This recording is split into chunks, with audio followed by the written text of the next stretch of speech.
Tá, eu vou dar uma puladinha e vou voltar aqui pros mais recentes, porque eu realmente não vou conseguir fazer o vídeo sobre a treta, tá? Vamos voltar um pouquinho onde a discussão entornou aqui e ficou mais legal. Vocês pegou o começo, agora vocês vão ir pro final, porque é onde fica mais da hora. Tá, não é nem essa discussão sobre fascismo. Essa discussão sobre fascismo... o Mises apoiou o fascismo, não. Isso aí eu nem vou abordar, porque foda-se. Tipo, tá lá o texto que ele apoiou o fascismo. Se você achar, não, fascismo é supimpa, agora nazismo que não pode, beleza, mano. Tá, vai lá. Na época dele, o que tava em voga era o nazifascismo. E o nazismo é literalmente o fascismo mais eugenia na Alemanha. É literalmente. Então, tipo assim, o cara apoiou o fascismo, mas nazismo não. Nossa, muito diferente. Tipo assim, ele nem apoiou, cara. Ele só quis dizer que era preferível. Então, tipo assim, por que eu levantei esse argumento? Porque demonstra que pra eles, você defender que todo mundo tem que comer é o maior absurdo, tá ligado? Tipo assim, eles equiparam, colocam como coisas parecidas, você dizer, temos que foder os outros países em prol da soberania nacional, a gente tem que lucrar pra caralho, tem que matar uma parte da população opositora com todo mundo deveria comer. Beleza, mano, você que sabe. Aí ele cita o Max Weber aqui também, só pra dizer, cara, que Max Weber nem é, tipo, Max Weber é muito, muito inferior a Marx na sociologia, mas muito inferior. Essa discussão aqui que eu queria pegar, essa questão de CEO, terminologia.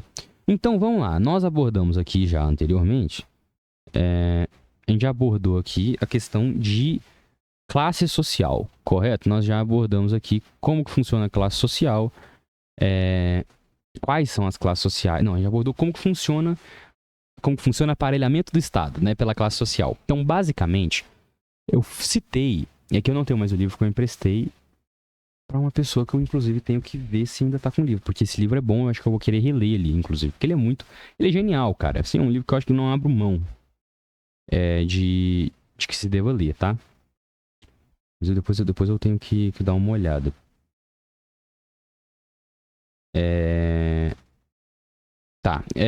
Enfim, vamos lá.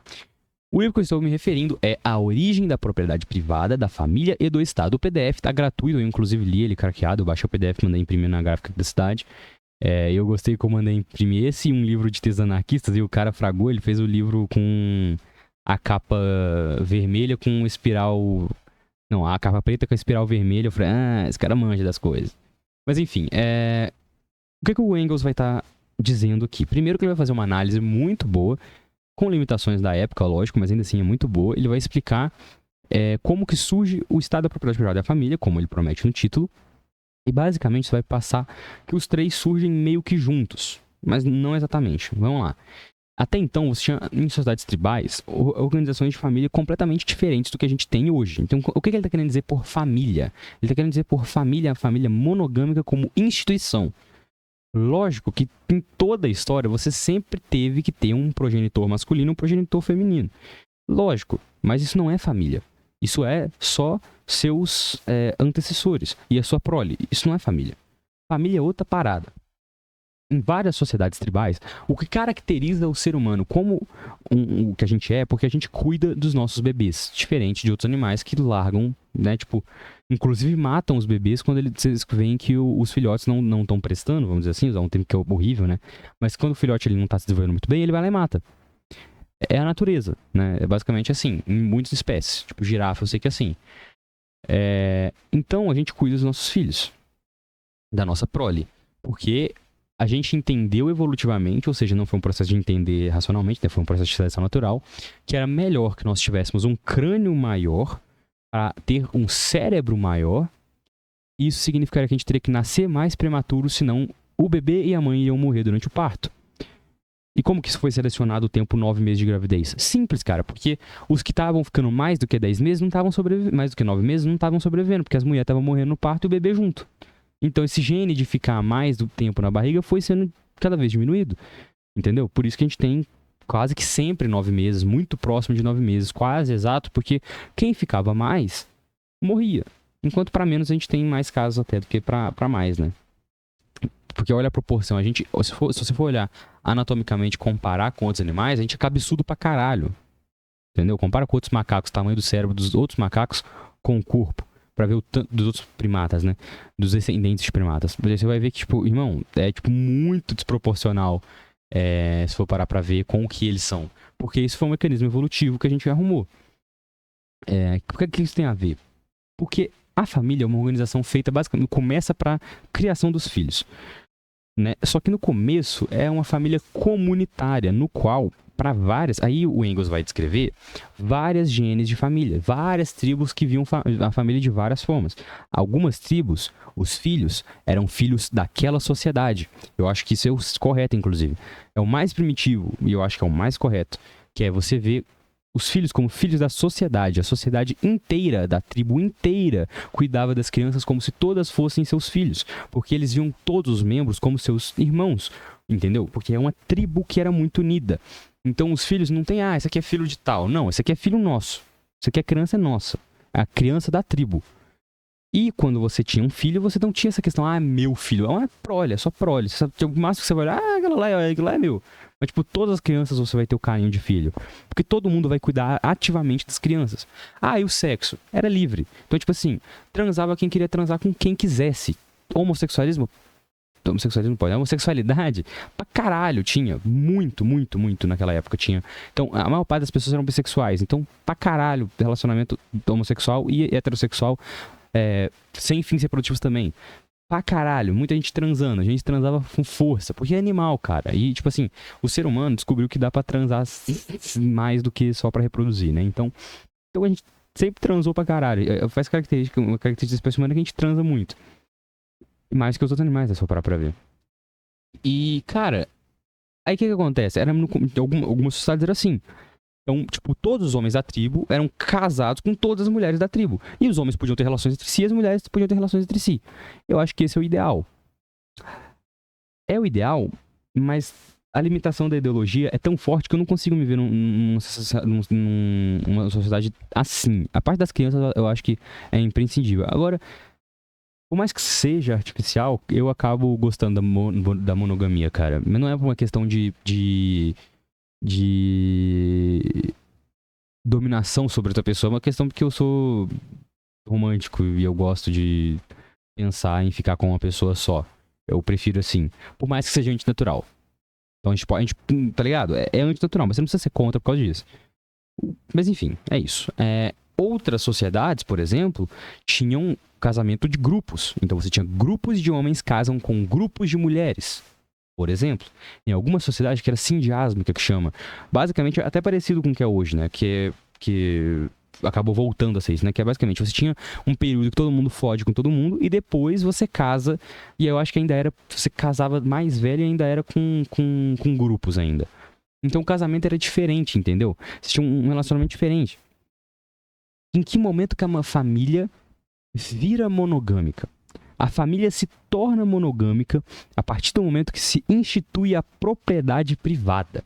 A propriedade privada aqui não é a propriedade privada que os ANCAPs estão definindo. Não é o que o Rothbard define, não é o que o Hans Hermann Hoppe define, nem que o Mises, nem que o Bawerk, nem Hayek, nem ninguém. Porque eles estão todos errados. Porque não tem como estar errado, porque eles definiram assim, eles estão usando assim. Sim, uma linguagem, você não vai ter uma definição errada. Mas, tipo assim, eles estão usando uma definição acadêmica que academicamente, só a escola austríaca usa. Fora, todas as outras escolas vão usar uma definição muito mais próxima da que eu vou dar aqui, que é uma definição acadêmica também, mas muito mais próxima de Marx, que é propriedade privada, até porque eu estou me referindo ao livro do Engels, que é acadêmico também, mas enfim. Propriedade privada é... assim, eu sei o conceito, mas eu tenho medo de descrever ele errado. Assim, é uma propriedade, então é um título que você tem que ter. O título vai surgir depois, mas basicamente é um domínio sobre uma terra. Você domina aquela. Começa com a posse da terra, inclusive. Começa com posse de terra e vira propriedade. No momento que você começa a ter muita terra. Então a propriedade ela já surge a partir do excesso. E aí você começa a ter proprietários de terra maior, entendeu? Então você vai ter o povo vai ser dono de terra, o cara vai ser dono de uma terra. A partir do momento que você tem a propriedade sobre a terra. E aqui, pra não ficar devendo a definição, deixa eu pesquisar. É melhor pesquisar do que falar por cima. Pausa, porra. Cara, eu não achei uma definição aqui boa, assim, pra estar em uma frase, porque é um conceito complexo. Mas basicamente, porque qual que é a diferença de propriedade e posse? Posse é uma coisa que você está usando. Entendeu? Você usa. Agora, a propriedade é uma coisa que é sua. E você não precisa usar pra continuar tendo direito sobre aquilo. Isso não existia até então. Esse conceito, principalmente sobre a Terra, não existia. Até porque não faz sentido. Vamos parar pra pensar que a Terra, ela vem muito antes da gente. A Terra, ela é muito maior do que a gente. Não faz nem sentido, tipo assim, a Terra que você tá vendo é um pedaço. Quão fundo vai a sua propriedade? Tipo, você tá ligado que tem um pedaço ali que você nunca tocou. Na real, você nunca tem como tocar uma propriedade de terra inteira. Então, essa definição de, não, essa terra é minha, só pode fazer coisa nela se eu deixar.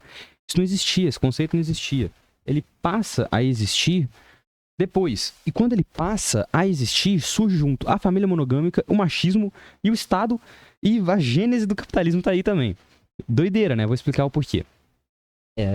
Basicamente porque você vai ter, nesse momento, os homens vão querer assegurar quem são os legítimos herdeiros. Um homem não tem como ter certeza sobre sua prole. Então, quando a gente tiver algum filho, se a gente tiver, né, não tem como saber. Tá ligado? Eu, se tiver um filho, não tem como saber se o filho é meu. Porque, tipo assim, né, não preciso explicar aqui, né? Não preciso chegar e falar quantas duas pessoas se amam, mas enfim. Quando sai do C, você não sabe, mano. Pode, né? Agora, a mulher, ela tem certeza que é a mãe. Porque ela tá vendo o bagulho sendo gerado ali 9 meses e vai sair dela. Então ela tem certeza. É impossível que ela não seja a mãe. Entendeu? Ela sabe que ela é a mãe. Já o pai não tem como saber. Por que começa a ser estabelecida a monogamia? E principalmente a monogamia, ela começa só pra mulher. É só porque o que importa, o homem pode fuder quantas for. O que importa é que ele saiba que aquela mulher, que agora é a esposa dele, tem na barriga o seu legítimo herdeiro. E aí que surgem os bastardos também, porque os caras não prenderam o zíper não, os caras comiam geral, mulher não podia dar pra mais ninguém, e as mulheres que os caras estavam comendo fora do casamento, e na época, tipo assim, nem tinha esse julgamento, gente. Nem tinha esse julgamento. Era bastardo. Que não faz parte da união. Então você é meu filho, mas eu lá vou saber se é meu filho? Vou lá saber pra quantos essa mulher aí deu? Não sei. Então você é um bastardo. Sem pai. É daí que surge o bastardo, tá? Porque ele não vai ter direito de nada. Mesmo que você saiba, tipo, às vezes o cara é igualzinho, mas você prova. Você não tem como provar. Então, na monogamia, você prova que o filho é do cara. Do proprietário. Então, a partir daí, já surgiu a família monogâmica, a propriedade privada. E agora, a origem da propriedade, como que eles desenvolveram esse processo de ter essa compreensão comunista, inclusive, de uso da terra ao invés de propriedade da terra, de posse ao invés de propriedade da terra, agora eu não vou lembrar como que ele se desenvolve, mas tem um processo também, não foi do nada. E além da família monogâmica, desenvolve a propriedade e também desenvolve a hierarquia social. A hierarquia social já se demonstra como, já tem uma classe opressora e uma classe oprimida, que é o proprietário e não proprietário. Então você já tem uma classe com privilégios, uma autoridade, uma pessoa que tem mais direitos do que outra e usa isso para oprimir as outras. E além disso, nós já vamos colocar uma outra classe também, que vamos dividir as pessoas em gênero. Então, o homem tem mais direito do que a mulher, porque o homem é proprietário, a mulher não. O homem escolhe a esposa e pode trair, pode fazer o que quiser. A mulher não, se a mulher trair é predejada. Então a gente já começa a desenvolver o machismo também. Por isso que é dito que o machismo é patriarcal, porque ele começa com o direito dos homens proprietários. Por mais que o desenvolvimento do machismo vai afetar inclusive nós. Vocês estão pegando o raciocínio? É um pouco complexo, mas não é tanto não, cara. Se você não entendeu, volta. Não é tão complexo assim, vamos lá. É isso, então por quê? Porque não começa com os patriarcas, que não é qualquer homem. Nessa sociedade, um casal de camponeses nem devia existir, porque casamento era coisa de rico mesmo. Os pobres, os camponeses, continuaram fudendo de todos entre si e foda-se, porque é pobre, foda-se. Agora, quem tava sendo patriarcal era o dono da terra, que era o chefe da família, que ia escolher uma esposa que não poderia trair ele, porque ele tem que ter certeza que aquele é o herdeiro dele. Estão entendendo o processo se estabelecendo? Aí, a partir disso, você vai ter os proprietários como uma classe. Estes proprietários, como uma classe, decidem se organizar. Então, quando você vê a esquerda radical falando sobre organização de classes, a primeira classe que se organiza é a classe opressora dos proprietários. Olha que louco! Aí os proprietários vão se organizar. Para o quê? Para melhor administrar as propriedades e garantir, acima de tudo, a continuidade, porque até então era muito instável. Eles tinham uma propriedade sobre uma terra e botavam neguinho pra trabalhar lá, e quando eu disse neguinho, não tô dizendo na gíria, não tô querendo dizer que sejam negros especificamente, porque a tendência é que isso tenha surgido entre pessoas da mesma raça. Então eles botavam os caras pra trabalhar lá e era muito instável, porque ele teria que fazer a segurança da própria terra, contratando alguém pra fazer isso, né, basicamente, e era muito instável porque se os camponeses se juntarem, se os caras que eles contratou perceberem que eles estão mais do lado do camponês do que do proprietário se juntar contra ele, fudeu, o cara morre. Até porque naquela época nem lei não tinha, né? Então, tipo assim, os caras, a gente ficou puto porque você foi um patrão de bosta, irmão, a gente vai te matar, tá ligado? Então, eles se unem pra fazer, aí entra a definição mais padrão, né? Eles vão fazer uma instituição que vai regulamentar tudo isso pra gerir, pra gerenciar. Por isso que o Estado primitivo, ele é muito mais bruto. Ele não tenta parecer bonitinho, ele é explícito. Ele fala, nós estamos aqui para proteger essas propriedades através da força. Então, é uma instituição, de novo, pensa comigo, a gente já tem uma classe que é a dos poderosos, os proprietários. Aí eles vão criar uma instituição para defender estes. Você entende como que essa instituição se torna poderosa desde o começo? Lógico que ela é muito menos poderosa que hoje, porque ninguém tinha muito poder nessa época. Você tá vendo que é tudo muito primal aqui do jeito que eu tô falando? Aí começa como isso. Eles vão ter que... Como que eles vão exercer esse domínio? Através da força, é óbvio. Porque naquela época não tinha domínio ideológico. O que tinha? Irmão, você não quer trabalhar? Você não quer me obedecer? A cabeça do seu amigo acabou de voar. Você quer ser o próximo? Era isso. E acabou. Aí vai se complexificando, vão criando códigos de leis, vão criando cada vez mais aparatos para que vá se modificando. O primeiro tipo de proprietário era o nobre. Por quê? É justamente o cara que foi se apropriando de terra, aí o filho dele assume a terra. Aí tem um monte de filho, ganha mais terra. Filho dele, aí vai fazendo casamento, aí as famílias vão crescendo, aí vai se criando umas famílias de poderosos, enquanto isso, pobre tudo se fudendo, sendo camponês. Seja o camponês que vai vender alguma coisa, tentar comercializar, porque o mercado nunca deixou de existir, desde que o mercado surge, ele nunca vai deixar de existir, como uma categoria histórica, inclusive. Ele não é capitalismo, o mercado não é capitalismo. Se você quer vender o mercado, você não é capitalista, nem no sentido ideológico, você é um defensor do mercado, é diferente. Enfim, e aí os nobres vão se desenvolver até que nós temos vários estados ali, a gente vai ter da antiguidade, vários estados, alguns mais desenvolvidos que outros, como sei lá, você vai ter o Império Romano, que é um grande destaque, puta que pariu, daqui a pouco eu vou cortar o cabelo. Você vai ter o Império Romano como um de grande destaque, e você tem outros de menos destaque que nem vem à cabeça de nenhum de nós agora, né? Ou talvez só de alguns historiadores, mas assim, né, o Império Romano é o grande ali, vamos dizer, da antiguidade. E a gente tem um desenvolvimento maior ainda, depois a gente tem a igreja, aí a igreja entra como o começo da dominação ideológica, que vai chegar e dizer, olha só, não reclama do rei, não reclama do seu nobre, Deus escolheu ele. E aí a igreja entra, já tinha outros aparatos de dominação religiosa, mas a igreja é a primeira instituição mais forte que entra nisso. E aí ela começa a ganhar poder, porque ela ganha terra, irmão. Poder antigamente era terra, você entendeu? Até agora, tipo, o quão importante a terra é. Então, poder é terra. Até essa época, né? Aí você institui todos esses poderes, né, que estão se construindo com os monarcas e os nobres. Aí o monarca é uma figura para administrar. Ele é o cara que vai chegar e falar, ó, tem esse aparato aqui de dominação, eu vou administrar esse aparato para que todos os nobres, que somos nós proprietários, nos beneficiemos. Então, tecnicamente, ele vai instituir que todas as terras são dele, ele está dando direito. Mas, na prática, a gente sabe que se ele desrespeitasse esses nobres, ele ia tomar no botão. Fragou? Ele ia tomar muito no botão. Beleza. Entendido isso? Aí vai se desenvolvendo, até que nós temos as monarquias absolutistas, né, que chega aquela loucura, não sei o quê. Aí depois a gente vai começando a ter o mercantilismo. Paralelo a toda essa questão que é mais feudal, a gente tinha as cidades, que eram as pessoas que não eram servos, nem escravos, e estavam morando nos burgos, ou nas cidades, né, que eram as cidades até então eram os burgos. Estes chamados de burgueses, como que eles sobreviviam? Eles vendiam. Até então eles sempre foram... Não. Escuta como vai se desenvolvendo. Eles começam a ser trabalhadores que estão fazendo produtos para venderem. Quem tinha muito disso na época? Tinha muitos árabes que eram já, então, tipo, muitos das famílias nobres hoje em dia, as famílias dos sheiks lá, são burgueses que vêm dessa época, que eram os caras que eram comerciantes.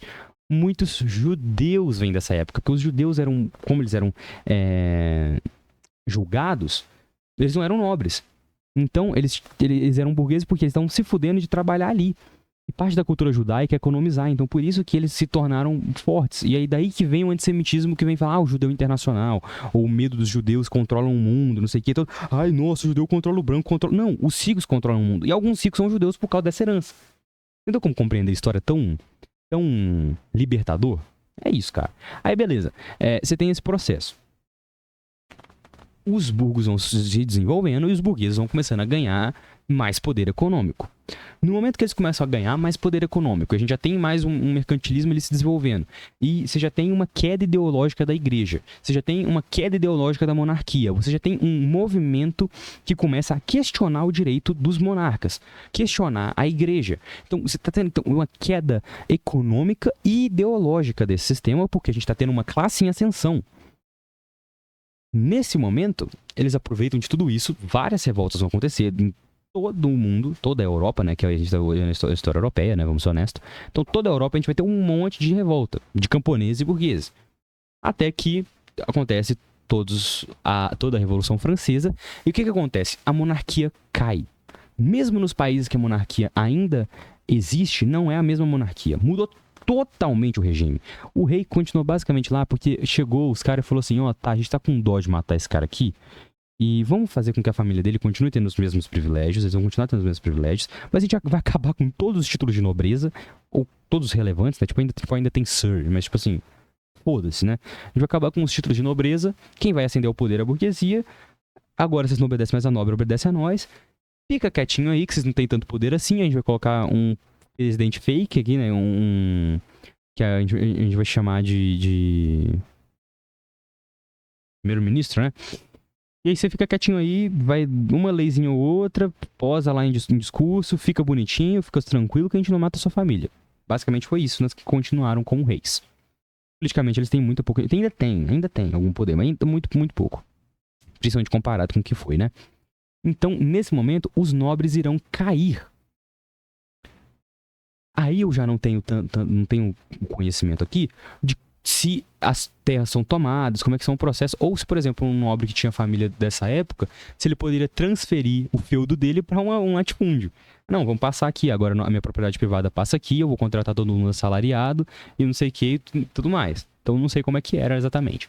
Aí da Revolução Francesa, desse ponto, a gente começa a ter o desenvolvimento dessa burguesia e a partir do momento que a gente tem a Revolução Industrial, a gente consolida o capitalismo. Por quê?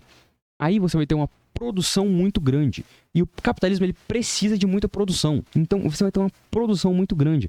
Você entendeu que a gente está só analisando aqui, ó. E os caras lá, e os filhos dos camponeses que estavam ali, o que virou deles? Continuaram a mesma bosta. Só que agora eles não podem mais trabalhar como escravos, porque se aboliu a escravidão no mundo inteiro e a servidão também.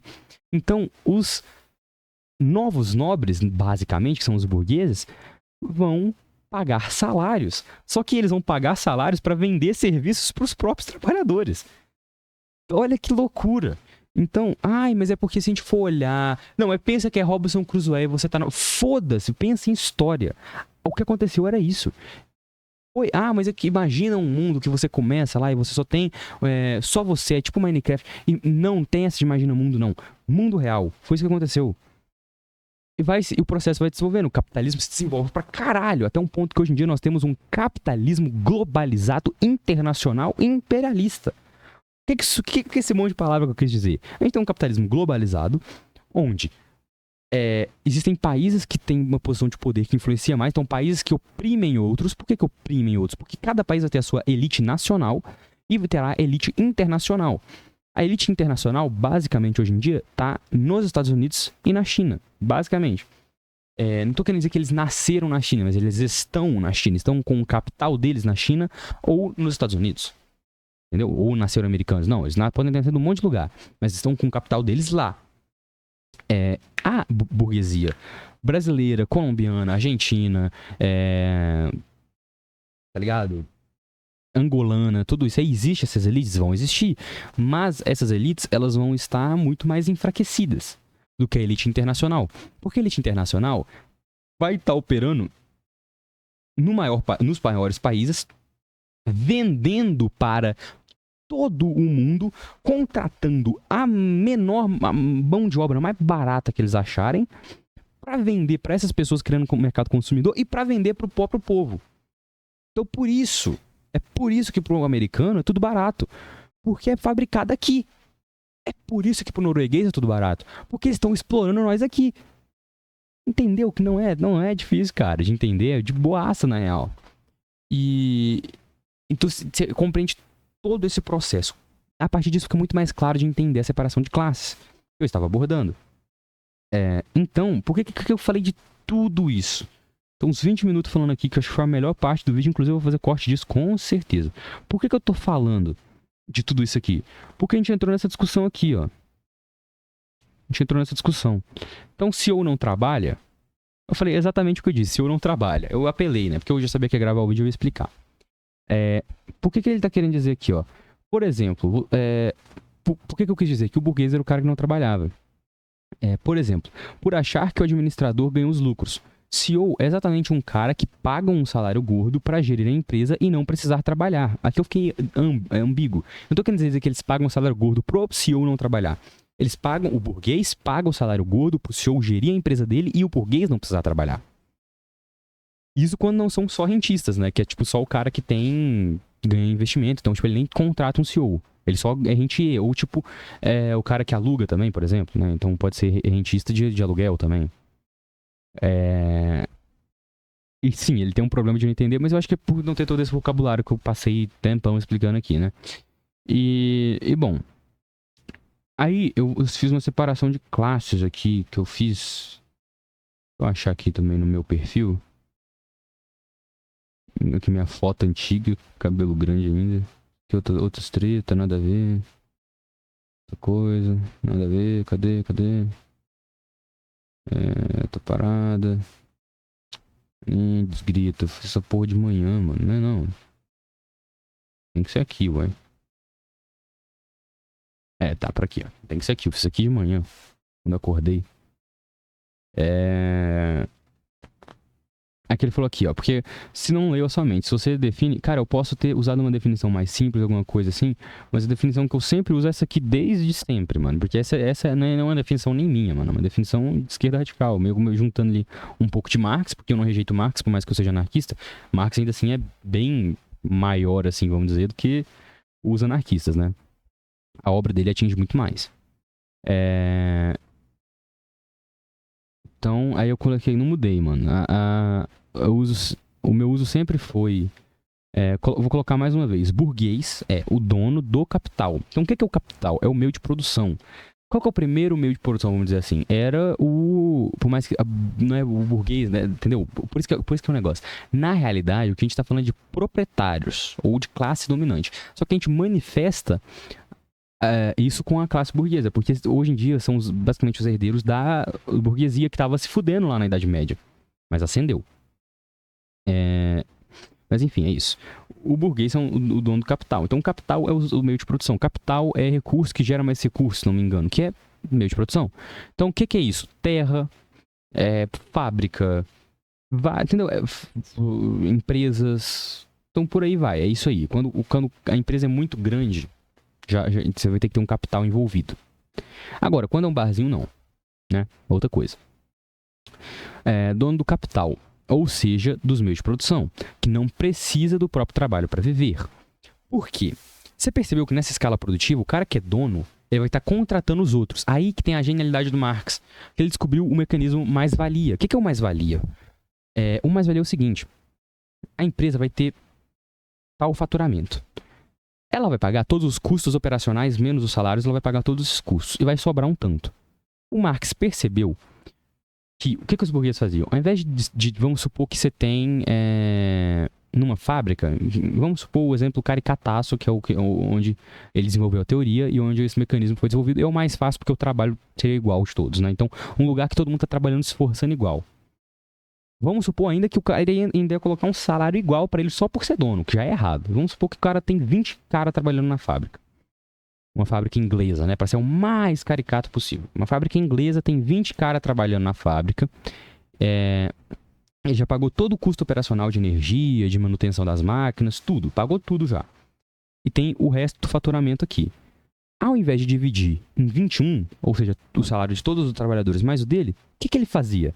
Ele pegava 10% disso aqui, dividia entre os 20 e ficava com o resto.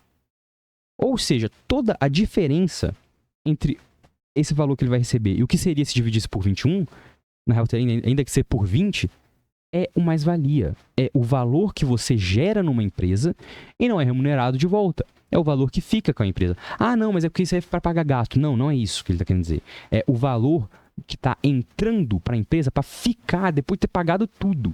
Esse valor que você gerou, que não veio para você, deveria ter vindo para você e não veio, é o mais-valia. O burguês, ele vive do trabalho dos outros por causa da mais-valia. Ah, mas o burguês ele trabalha. Beleza, mas ele vive do trabalho dos outros. Se o burguês trabalha, é para aumentar o próprio capital e para aumentar o seu poder político. O que eu estou querendo dizer? Vou ser muito simples. Pensa aí numa empresa que é grande aqui no Brasil, mas tipo tá na sua cidade e tal, tem um, sei lá, vamos pensar até uma empresa nacional. Pega a Localiza. Tipo, a Localiza é grande, né? Ela influencia no poder, na política nacional, inclusive. Ela financia e tal, alguns partidos, inclusive o MBL. Então, a Localiza tá ali. Por que o cara da Localiza, o dono da Localiza, pode querer trabalhar? Porque o Elon Musk, que trabalha ainda, o Mark Zuckerberg, que ainda trabalha, manipula simplesmente uma eleição americana. Se eles quiserem. Eles podem manipular, e assumidamente o Elon Musk manipulou, o Trump disse isso, que o Elon Musk manipulou a última eleição, e o Mark Zuckerberg também foi comprovado que ele manipulou a eleição anterior do Trump. Ou seja, é isso. Entendeu o que muda? Por quê? Porque aí ele manipula a eleição, aí ele ganha mais. Aí é um negócio que fica, nossa, mas aí fica meio idiota, né? Porque os caras estão começando a batalhar por poder, e tá uma sede insana. É aí que tá a questão que a gente pode falar. A burguesia também é escrava de si mesma, também é escrava do capital, porque eles começam a obedecer essa vontade, essa ganância, que é irracional, que é besta, que começa a fazer até mal pra eles. Mas, tipo assim, é muito menos mal do que pro trabalhador, você compreende? Mas ainda assim, realmente vai perdendo sentido cada vez mais. Tipo, mano, vai olhar o porquê que o Elon Musk trabalha. Irmão, se eu estivesse no lugar do Elon Musk e não fosse revolucionário e quisesse só viver a minha vida, esse cara podia pôr as pernas pro alto e ficar o dia inteiro à toa. Mas, inclusive, o que eu já estive nesses meios de cara que fica falando eu seja bilionário. Todos eles falam, cara, bilionário não é o cara que quer ter dinheiro pra pôr as pernas pra cima. É o cara que quer não parar de ganhar dinheiro. É o cara que tem ganância. Porque se o cara não tem ganância, ele não vira bilionário. Bilionário é um milionário que continua querendo ganhar dinheiro. Quando fez bilhão, continua querendo fazer mais bilhão. É assim que funciona, velho. Entendeu? Isso é uma... E é o que eu tô falando. Tem que entender que, tipo assim, a burguesia, ela já é a elite. Dentro dessa elite, tipo, tem uma natinha aqui, ó, que tem ainda assim a maior parte do capital da elite inteira. Que é a concentração. Aí que entra a desigualdade. Não é porque eu vou ganhar meio salário aqui meio período e não sei como é que tá a sua situação aí. Vamos supor que você já tenha terminado a escola, esteja trabalhando integral e ganhe 3 mil. Desigualdade não é isso. É uma demonstração de desigualdade, mas é muito pequena comparada que o seu patrão, quanto que seu patrão ganha? E seu patrão tem patrão? Dependendo, tem, né? E você tá ligado que ele contra o cara mais rico da sociedade é fichinha. E o cara mais rico da sociedade contra o cara mais rico do estado é fichinha. Contra o cara mais rico do Brasil é fichinha. E o cara mais rico do Brasil é criança na elite internacional. Literalmente, o amigo do Zuckerberg é o cara mais rico do Brasil, não é não? Criança, velho, na elite internacional. Não, você tem noção que o cara mais rico do Brasil não é tão... Ele tem que, tipo... É mais um. Nem é, tipo, os caras mais pica. Tipo, olha o tamanho do Brasil. Nem é o cara mais pica. Nem é, tipo, um dos mais pica. Não, é um... tá aí. Tem 2 mil bilionários. Ele não deve estar nos 100 mais ricos. A elite internacional que eu tô falando é esses caras. É tipo 100, 200 mais ricos. É o cara que, se quiser, ele dá um golpe de estado no país. Esse cara... Aí o que o presidente vai fazer desse país? Porra nenhuma, porque ele não manda em nada. Tá entendendo? É isso que eu quis dizer. Então é basicamente isso. Então o burguês já foi definido aqui. Vamos voltar. Cadê aqui, ó? Burguês é dono... Tá. Ele pode... trabalhar para ver. Pode ter baixa e alta burguesia. Como, por exemplo, um milionário dono de uma empresa grande aqui e um bilionário dono de uma multinacional. E ainda tem a nata da elite burguesa. Isso aqui é o que eu tinha acabado de falar, mas não chega a ser uma nova classe. Por que não chega a ser uma nova classe? Porque é basicamente uma diferenciação da mesma classe. Você não tem um direito a mais, você não tem um privilégio a mais, entendeu? Não é uma classe diferente, é só uma... Tá ligado? O que o burguês da elite tem que o burguês da alta burguesia não tem, ou que o burguês da baixa burguesia não tem? Propriedade, mas todos têm propriedade, só que uns têm mais que outros. É só isso. Todos eles estão com um cu cheio de grana. Só que tem uns que estão mais. É só isso. Então você tem a burguesia. Nós temos o pequeno burguês, aquele que tem um meio de produção, mas ou trabalha para viver, ou está muito próximo dessa situação. Por exemplo, um dono de boteco, dono de restaurante, dono de um, sei lá, mano, um dono de um ferro velho. Vamos supor o cara dono de um ferro velho. Ele trabalhou já 20 anos da vida dele. Sempre trabalhou. Muito para garantir. Aí ele cresceu o ferro velho na cidade, ele contratou 2 caras novos para trabalhar no lugar dele. Aí agora ele vai uma vez ou outra e tal. Aí ele começou a ganhar mais ainda. Botou o filho dele para administrar o ferro velho. Nem vai lá mais. O cara nem chega mais lá. Ele fez basicamente uma aposentadoria privada, né? É possível que isso aconteça? Cara, isso aí não é assim, impossível de acontecer e tudo mais. Esse cara, o que ele é? Ele é um pequeno burguês. Ah, mas ele nem trabalha mais. Sim, mas ele tá na iminência. Dá uma crise pra ver. Entendeu? Se der uma crise e as pessoas pararem de... Tá ligado? O ferro velho toma no botão e aí ele tem que demitir esses caras, ele vai ter que voltar. Mesmo estando velho, ele vai ter que voltar, né? Pensando que o cara trabalhou 20 anos, às vezes o cara tem 50 anos, nem é velho. Mas o cara vai ter que voltar a trabalhar todo dia, a se sujar de graxa todo dia. Então ele é um pequeno burguês. Ele não tem nenhuma segurança. Quando que esse cara poderia ascender a um burguês assim, não? Baixa burguesia. Quando esse cara, aí vamos supor que o filho dele continua trabalhando, aí que tá o negócio. Nós, da classe trabalhadora, a gente vê a oportunidade de parar de trabalhar, a gente quer muito. Mas o burguês é o cara que vai chegar e falar, agora eu não preciso mais trabalhar. O que eu vou fazer? Não vou mais ir lá trabalhar, me sujar de graxa. Agora o que eu vou fazer? Eu falei ferro velho, mas eu pensei em mecânica, na real, porque ferro velho eu nem sei como é que eles ganham dinheiro. Mas, tipo assim, vendendo peça, né? Bem mais difícil o mercado. Eu pensei em mecânica, foi mal, em oficina. Aí o que o cara vai fazer? Ao invés de ir lá consertar os carros, o que o cara vai fazer? O cara vai falar, não, tá, então eu vou juntar esses lucros, vou administrar aqui os negócios. Então eu vou administrar, cortei custo de carro, cortei tal, fiz tal, lucrei mais. Tá, lucrando mais aqui, lucrando mais eu coloco mais um funcionário. Colocando mais funcionário, aumentei o faturamento desse trimestre aqui mais. Entendi. Da minha reserva aqui, da minha reserva tem aquele ferro velho que fica 2 quadras daqui, que agora até tá fazendo um preço mais barato. Mas, tipo assim, eu acho que eu consigo comprar esse ferro velho, mano, que é uma família simples, essa oficina, tô toda hora confundindo. Então tem essa oficina, eu acho que eu consigo comprar, porque é uma família simples, o cara não é muito letrado, vou comprar. O cara compra. Agora o cara tem 2 ferro velho. Aí ele começa, aí é um pouco mais seguro, você tá vendo? Aí ele junta isso daí, vamos supor, com o tempo ele compra 10 ferro velho. Aí ele vai juntando, 10 oficina, toda hora falando ferro velho. 10 oficina. Aí chega um ponto que o cara começa a fazer filial de oficina. Aí ele tá cada vez mais aumentando o poder dele. Aí chega um ponto que ele vai ter um capital, que ele falou, porra, esse político aqui tá querendo passar uma lei que vai me fuder. Vou financiar a campanha do outro político e vou financiar a mídia pra fazer uma mentira sobre esse político aí, pra colocar ele num escândalo de corrupção, falar que ele traz esposa dando cu por 50 pila. Aí ele faz isso aí, foge a campanha do político, então você entende, agora ele tem poder. Então é isso. Então o pequeno burguês, ele é esse cara. Às vezes ele até nem trabalha, tá ligado? Agora, qual que é o maior cenário? É o cara que tem uma oficina, ele tem um meio de produção, ele emprega a gente, mas ele tá indo todo dia lá, porque ele sabe que se ele não for todo dia, ele toma no cu. É o dono do boteco, que é o que sabe esse negócio? O empresário é o que chega primeiro e sai por último, é o que acorda mais cedo e dorme mais tarde, o que trabalha mais e ganha menos. Isso não é verdade. Isso é verdade pro pequeno burguês, pro microempresário. O microempresário é quem mais se fode, realmente. É o que mais se fode. Mas é isso, gente. Eu acho que aqui deu pra explicar todos os conceitos que a gente acabou abordando ali. É uma treta bem longa, né? Foi bem longa. Aqui eu gravei o vídeo, já tá longo pra caralho. Mas eu acho que valeu a pena. Espero que vocês tenham gostado do vídeo. Ao ANCAP nordestino, deixo aqui a oportunidade de resposta. Pode me mandar um arquivo, onde for, se quiser eu disponibilizo meu e-mail, que eu posto exatamente da maneira que você me enviar, beleza? Para não ter alteração nenhuma. Eu espero que tenha sido produtivo. Eu acho que foi bem mais produtivo no final, né? Dos 50 minutos pra cá que ficou bem mais produtivo. Mas enfim, acontece. É isso aí. Falou e tchau.